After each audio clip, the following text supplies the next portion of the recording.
자, 오늘 이 문제는 우리 신학적으로 굉장히 중요한 문제이고 또 이 문제를 통해서 많은 사람들이 질문이 많아요. 그러니까 어떤 불행한 일을 당했을 때 그게 무엇 때문이냐 그런 이제 질문이거든요. 우리 주변에 그런 일 참 많잖아요. 뭐 우리 특히 우리나라만 해도 뭐 세월호 사건도 있고 뭐 이태원에서 그런 불행도 있고 오송 지하차도에서 뭐 그런 일도 있고 이렇게 많은 사람들이 갑자기 예기치 않은 죽음을 당하고 그런 일이 있을 때 많은 질문을 한단 말이에요. 이런 일이 왜 일어날까? 저들은 왜 죽어야만 했을까? 뭐 그런 얘기죠. 그래서 많은 사람들이 이것을 신학적으로 그 질문을 찾으려고 노력을 많이 합니다. 하나님의 뜻에서 이거 어떤 일이 어떻게 왜 이런 일이 있을까? 그런 거죠. 왜 하필 또 그런 일이 그들에게 일어났는가? 여기서 또 한 가지 추가되는 질문이 뭐냐면 하나님은 우리가 잘 되기를 바란다고 하시면서 그런 일이 벌어질 때 왜 하나님은 우리를 그냥 버려두시는가? 왜 하나님은 가만히 계시는가? 하나님 도대체 뭘 하고 계시는가? 그런 질문도 따라 붙어요. 오늘 이 본문에서 두 가지 불행한 일이 있었는데 첫째가 이 갈릴리 사람들이 갈릴리에서 예배하다가 제사를 지내다가 아마 빌라도가 제사 지내는 사람들을 학살한 모양이에요. 그러니까 거기에 드렸던 제물과 그들의 피가 섞인 거예요. 그러니까 제사를 지내다가 죽임을 당하는 일이 벌어졌어요. 또 하나가 뭐냐면 실로암 망대, 실로암의 서쪽에 있는 축대 일부가 무너져 가지고 거기서 이렇게 있던 사람들이 18명이 깔려서 압사하는 사고가 있었단 말이에요.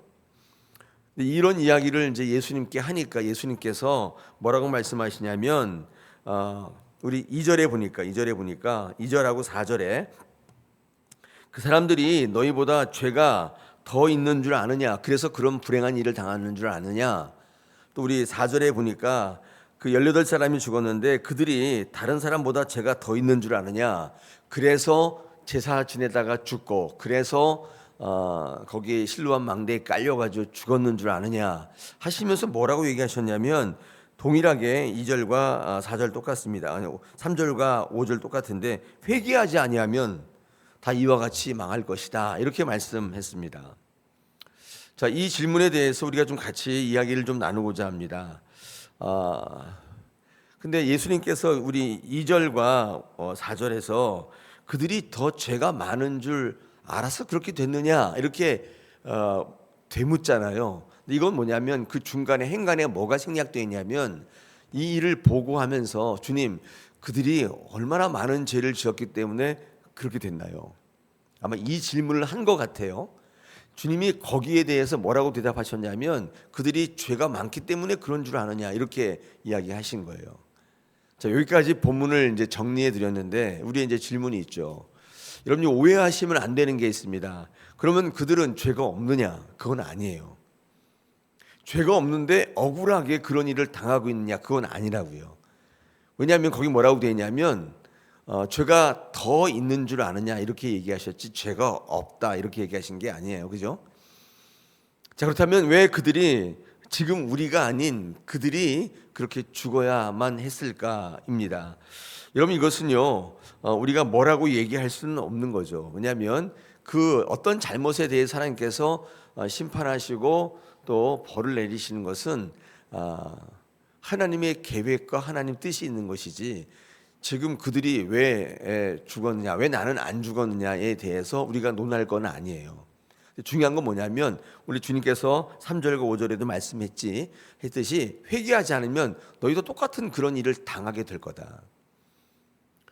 회개하지 않는다면 그 일이 그들만의 일은 아니다. 이렇게 말씀하신 거죠. 이거 기억하셔야 돼요. 제가 이제 뭐 조직 신학 책도 읽어보고 많이 읽어봤는데 이 문장을 이 성경 말씀 오해하는 사람들이 있어요. 죄 때문에 그런 게 아니다. 죄 때문에 그런 게 아니면 하나님이 어떤 특별한 뜻이 있었기 때문에 그런 거라 이렇게 생각하시는 분이 있는데 뭐 그것도 맞지만 어쨌든 하나님은 죄에 대해서 오늘 언급하는데 죄의 경중 때문이 아니라 죄는 분명히 심판받아야 되죠. 그런데 지금 당장에 그 일이 일어나고 안 일어나고 내게 있고 없고는 하나님의 소관이에요. 그러나 중요한 게 있어요. 여러분, 심판으로 인해서 멸망당하는 사람이 있고 심판 때문에 살아나는 사람이 있어요. 우리 지난번 나누었잖아요. 성경에 보면 심판하잖아요. 근데 회복을 또 얘기한단 말이에요. 우리 모든 구약의 선지서들 읽어보면 이스라엘 백성들이 잘못해가지고 주님께서 반드시 심판하세요.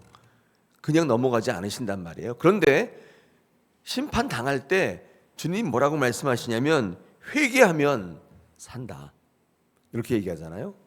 근데 이스라엘 백성들이 아무리 죄를 지었어도 하나님의 문화 속에서 하나님을 섬기며 살았던 사람들이어서 살아가다가 이렇게 저렇게 잘못은 할 수 있죠. 그런데 회개를 선포할 때 그 사람들은 그걸 받아들일 기본적인 바탕이 있는 거예요. 근데 블레셋, 바벨론 이런 사람들은 심판을 당하는데 똑같이 잘못을 했으니까 이스라엘 백성처럼 똑같이 심판을 당하는데 그들은 회개를 선포할 때 회개하지 않아요. 그 이유가 뭐냐면 하나님이 없기 때문이에요. 하나님을 들은 적이 없어요. 늘 자기의 뜻대로 살아가던 사람이기 때문에 그 사람들은 그 회개를 선포받았을 때 돌아서지 않아요. 이게 차이예요. 이스라엘 백성과 이방 사람들의 차이가 뭐냐면 똑같이 죄져요. 하나님을 믿고 하나님을 의지했지만 우리의 삶의 유혹과 도전에 노출되는 건 마찬가지고 우리들이 늘 얘기하는 것처럼 우리는 의지가 약하기 때문에 늘 하나님의 이름으로 승리해야 되는데 그렇지 못하잖아요. 죄 짓는단 말이에요. 하나님을 떠나기도 하고 그렇단 말이에요. 그런데 여러분들은 저 바깥에 있는 분들 달라요. 왜냐하면 여기 오셔서 항상 강단에 선포되는 말씀, 회개, 하나님의 능력을 들었기 때문에 일순간 잘못했지만 그렇지 않지, 내가 하나님께로 가야겠다, 여러분 이런 마음을 성령이 끌어주시거든요. 그래서 회개한단 말이에요. 그래서 사는 거예요. 여러분, 그래서 이스라엘 백성들이 이방 민족과 똑같이 더 흉악한 범죄를 지었지만 살아남을 수 있었던 이유는 바로 그것 때문이에요. 회개한. 이런 회개를 제가 늘 말씀드리지만 회개는 자기 성찰이 아니에요. 하나님께로 돌아가는 거란 말이에요. 예수를 인정하는 거란 말이에요. 이게 회개예요. 그러니까 말씀을 모르는 사람들은 회개를 어떻게 하냐면 잘못했습니다, 이게 자백하는, 그것도 뭐 중요하겠죠. 필요한 과정이죠. 내 죄를 자백하고 고백한다는 것은 내가 하나님께로 돌아간다는 전제에서 필요한 것이지, 내가 말씀으로 돌아가고 예수를 인정하는 게 없는데 내 스스로의 어떤 것에 기인해서 성찰하고 자백하는 게 이게 무슨 소용이에요? 이건 회개가 아니에요. 그런 건 회개가, 우리 성경에서 회개라고 부르지 않아요. 진정한 자기 부인과 회개는 우리 어제 수요사경회 때 말씀을 나누었듯이 예수께로 돌아가는 거예요. 그러면 아무리 흉악한 범죄, 진홍같이 붉을지라도 하나님께서 살려내시는 거예요. 그래서 심판을 무서워할 게 아니라 회개할 수 있어야 돼요. 회개하려면 어떻게 회개할 수 있냐면 기본 바탕이 있어야 돼요. 이렇게 훈련 받으셨어야 돼요. 우리 아이들을 키울 때 있잖아요. 아이들을 키울 때 애들이 잘못하지 않습니까? 그래요. 근데 교육을 잘 받은 아이들, 그런 아이들이라고 해서 잘못 안 하는 거 아니에요. 그런 아이들이라고 해서 어떤 유혹에 빠지지 않는 건 아니라고요. 그런데 그런 아이들과 그렇지 않은 아이의 차이점이 뭐냐면 돌아오는 속도가 달라요. 이런 것에서 아이들 교육하셔야 되는 거예요. 아이들이 좋은 것만 해주면 안 돼요. 아이들 회초리를 들고 교육을 하셔야 돼요. 그럴 때 돌아오는 속도가 빨라요. 근데 이런 교육이 없는 거는, 그렇다면 자기 주장이 굉장히 센 거예요. 쉽지 않아요. 성도 마찬가지입니다. 교회에서 여러분이 좋다는 것만 해드리고 편하게 지내도록 하면 나중에 심판이 임할 때 돌아오는 속도가 달라요. 훈련받지 않은 사람들은 돌아올 수가 없어요. 그냥 이렇게 망하는 거란 말이에요. 그래서 심판 때문에 망하는 사람이 있고 심판 때문에 회개해서 살아나는 사람이 있는 거예요. 여러분, 그래서 신앙 가운데 훈련받는 것을 게을리하시면 안 돼요.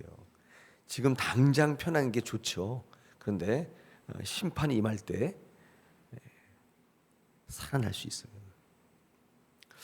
여러분 그 당시에 많은 사람들이 어떻게 생각했냐면 저렇게 망하고 죽고 하는 게 그들의 어떤 죄 때문이다 이렇게 생각을 하고요. 근데 이 생각과 더불어 어떤 생각이 있냐면 그럼 내가 지금 망하지 않은 것은, 내가 지금 건재하는 것은, 내가 저들과 다르게 죽지 않고 지금 건강한 것은, 이런 불행을 당하지 않는 것은, 행복을 계속 누리고 있는 것은, 남들보다 조금 더 많이 가지고 나은 삶을 살아가는 것은 내가 그들보다 좀 뭔가 낫기 때문이다 이렇게 생각하는 경향이 있어요. 이걸 이제 인과응보의 하나의 차원이죠. 그러니까 내가 그들보다 뭔가 낫기 때문이라고 생각하는 거예요. 그래서 나의 불행을, 나의 승리를 나에게서 찾는 거예요. 이런 경향이 있었어요. 지금도 마찬가지예요. 우리 주변에 불행을 당하는 이들이 있지 않습니까?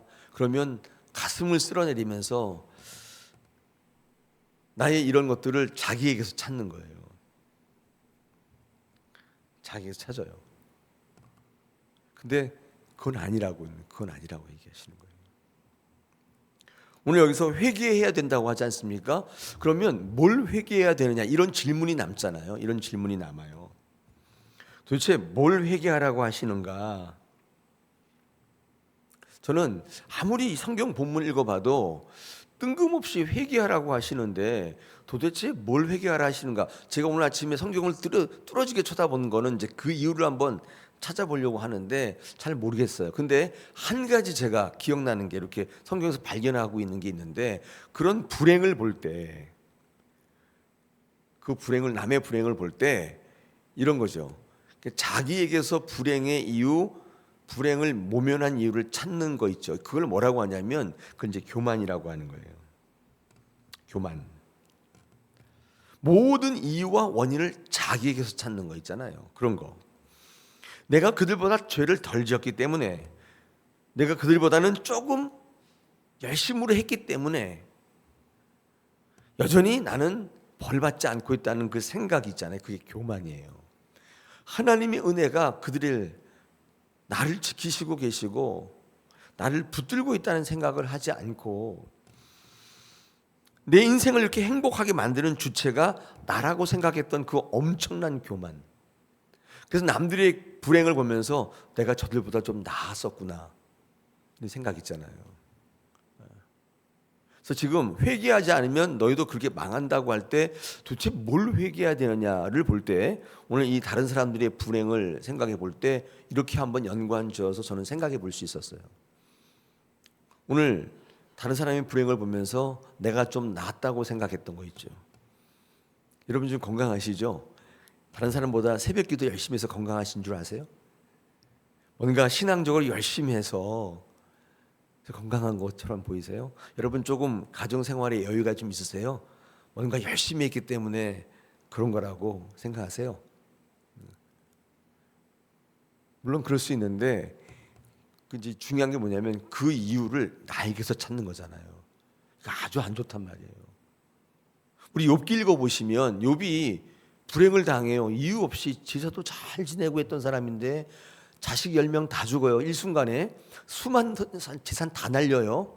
본인도 병들어서 기와장으로 몸을 벅벅벅 긁으면서 제 위에 앉아 있어요. 모든 불행은 다 겪고 있는데 그때 이 욥의 불행을 바라보는 견해들이 있잖아요. 욥의 세 친구 빌닷, 소발, 엘리바스 이런 사람은 네가 죄 지었기 때문이라는 거예요. 그러니까 그 모든 불행을 그에게서 찾는 거예요. 네가 죄를 안 지었으면 이런 불행을 당할 리가 있느냐? 근데 얼핏 들으면 그런 것처럼 보이잖아요. 인과응보. 네가 했기 때문에 이런 결과가 도출된 거예요. 네가 안 했으면 이런 거 없다. 딱 보면 합리적으로 딱 이해가 딱 되는데 신앙적으로 보면 그에게서 모든 걸 찾는 거예요. 그가 잘하면 구원, 잘못하면 구원 못 받는 거 이렇게 도식이 다 성립돼요. 우리 교회 안에 이런 분들이 얼마나 많은지 몰라요. 현대 교회 안에 많아요. 그래서 내가 하기 나름이다. 구원 내가 하기 나름이라 생각. 우리 교회 없나요? 굉장히 많아요. 그러니까 자기 행위에서 뭔가를 찾는 거예요. 요즘에 제가 늘 강조하는 게 우리의 신앙의 중심 목표가 예수여야 되는데 이게 굉장히 생소하게 들리는 거예요. 내가 왜 예수 때문에 신앙을 하냐는. 아니 교회 오면서 기독교 신앙을 그렇게 이해하시는 분들이 있어요. 주제가 자기인 거예요. 내가 기쁘면 모든 게 은혜고, 내가 기분 나쁜 게 모든 아무것도 아닌 거예요. 그것도 뭐예요? 자기 기분에서 사역을 할까 말까의 기준을 찾는 거예요. 그렇지, 내가 기뻐야 돼요. 내 감정의 변화에서 모든 걸 찾아요. 여러분 어떻게 생각하세요? 이게 정말 온당한 신앙인가를 한번 생각해 볼 필요는 있죠. 저도 그래서 제 감정이나 제 편견이나 선입견에서는 벗어나기 위해서 계속 기도하는 거예요. 성령께서 함께 하지 않으면 쉽지 않은 문제잖아요. 여러분, 그래서 사탄은요, 여러분 신앙생활 하지 못하게 하기 위해서 여러분의 감정을 계속 들쑤시는 거예요. 기분 나쁘게 만들고 자존심 상하게 만들고, 그래서 넘어지게 만드는 거예요. 항상 감정을 타고 들어오잖아요. 우리 잠언 4장 23절에 무릇 지킬 만한 것보다 너희 마음을 지키라 되어 있는데, 지키라 언제 말씀드렸어요? 마게너스, 히브리어로 방패를 들다의 뜻이에요. 이 지킨다는 히브리어 마게너스는 마겐이라는 방패라는 단어예요. 그게 무슨 말이냐면, 그 단어를 유추해 보면 사탄이 지금도 기둥 옆에 딱 숨어가지고 화살을 계속 쏘고 있는데 자꾸 맞잖아요. 기분 굉장히 나빠져요. 오죽했으면 기분 나쁘면 천국 안 간다고 하잖아요. 그때 방패를 들어야 돼요. 그 화살 자꾸 맞으면 기분 나빠져서 천국 안 가게 돼요. 사탄이 계속 여러분의 심장에 대고 화살을 쏜단 말이에요. 이런 감정이 특히 약하신 분들 있잖아요. 꼭 기억하셔야 돼요. 성경을 100번 읽어도 자꾸 맞게 되면 부러지게 돼 있어요. 이 방패를 드셔야 돼요. 나에게서 무엇인가를 찾는 거 있잖아요. 이게 기독교 신앙의 근간이 아니에요. 우리의 모든 것의 시작과 끝은 예수예요. 예수님으로 인하여 행복하고 예수로 인하여 기쁘고, 이 신앙을 유지하실 게 굉장히 중요할 텐데, 그러면 예수님이 완전히 장악된 상태, 이거를 말씀과의 연합이라고 얘기하는 거예요.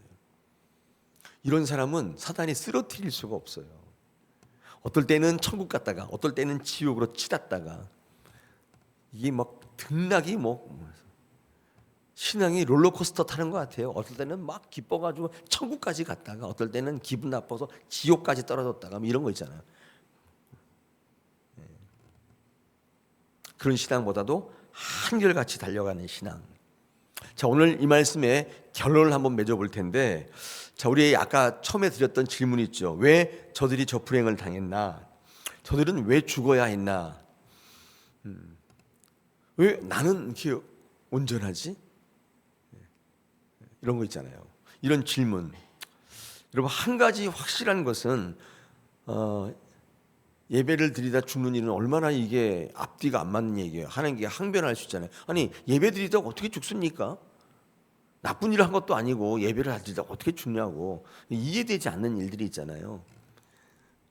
아니, 그냥 실로암 옆에 지나갔을 뿐인데 망대가 무너져서 어떻게 죽습니까? 이런 거 있잖아요. 이런 질문에 대해서 한 가지 확실한 것은 그들만이 당하는 불행은 아닐 것이다. 그의 근본은 죄 때문인데, 근데 그 일이 나의 일이 될 수도 있다. 우리의 죄에 대해서 심판은 반드시 많은데, 그런데 이 모든 것들을 면피할 수 있는 거, 내 죄 때문에 죽지 않고 다시 살아날 수 있는 유일한 길은 회개하는 것입니다. 지금은 아니지만 우리에게도 그 일이 일어날 수 있는 불행이라는 사실을 말씀하시고, 회개를, 심판을 부흥으로 이끄는 유일한 수단, 회개. 너희도 회개하지 않으면 그와 같이 된다. 그들이 죄 없다는 거 아니에요. 그들이 죄 없는데 시범 케이스로 죽은 게 아니에요. 그래서 오늘 우리는 죄를 짓지만, 그러나 하나님 앞에 또다시 돌아와야 돼. 주의 말씀을 듣고 또다시 주의 앞에 무릎 꿇어야 돼요. 여러분, 신앙의 경건 생활이 여러분 가운데 늘 일어나면서 심판을 부흥으로 이끌어가는 지혜로운 여러분 되시기를 축복합니다. 더불어 불행을 당하는 사람들에게 함부로 정죄하지 마시고 그게 내 일이 될 수도 있겠구나 생각하시면서 그들에게 믿음의 권면을 해드리고 그들이 다시 설 수 있도록 돕는 일이 우리 성도의 의무라고 생각이 됩니다. 여러분, 그래서 오늘도 우리 주변에 많은 사람들과 연합하여서 연대해서 우리의 주변에 일어나는 좋지 않은 일들이 그들에게 부흥이 될 수 있도록 전화위복이 될 수 있도록 함께 달려가시기를 축복합니다. 오늘 주시는